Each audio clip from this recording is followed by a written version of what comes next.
Neighbors are speaking out tonight about the Morrice-area man police say killed a 25-year-old. Mark Lantusky was charged with open murder and mutilation of a human body.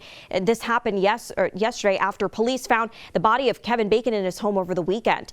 Fox 37 Christiana Ford talked to people who lived by where all this happened.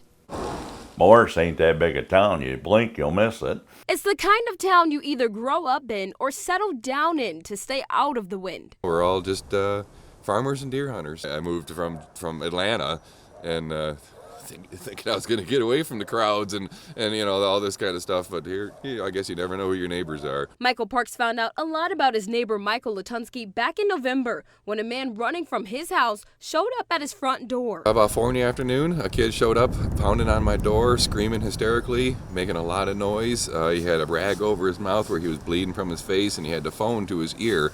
And my dog started barking. I ran to the door, and I'm like, what's the matter? What's the matter? Because he was just screaming hysterically, help me, help me, help me. He says the 29-year-old was wearing nothing but a leather kilt. A gentleman pulls into my driveway and gets out of the truck, and he's wearing the same type of getup that this kid is wearing, which is a leather skirt and these leather belts and no shoes, no shirt, and it's really cold out and very strange. That was his first run-in with his neighbor accused of killing and mutilating the body of 25-year-old Kevin Bacon. On Saturday, police found Bacon's body at Lansing's home. It's just mostly shock and awe that something like this could happen in their small town. Shock from Lansing's estranged husband as well. This is not the man I fell in love with and married 5 years ago.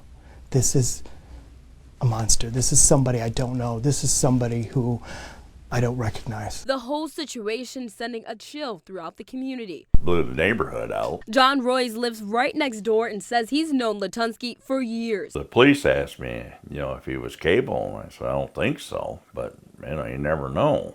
Christiana Ford, Fox 47. Police investigated the strange situation from November at Lansing's residence, but no charges were filed. If convicted, Lansing is facing up to life in prison. He's being held in jail without bond and is set to appear for a preliminary exam in court at 8:15 a.m. on January 8th.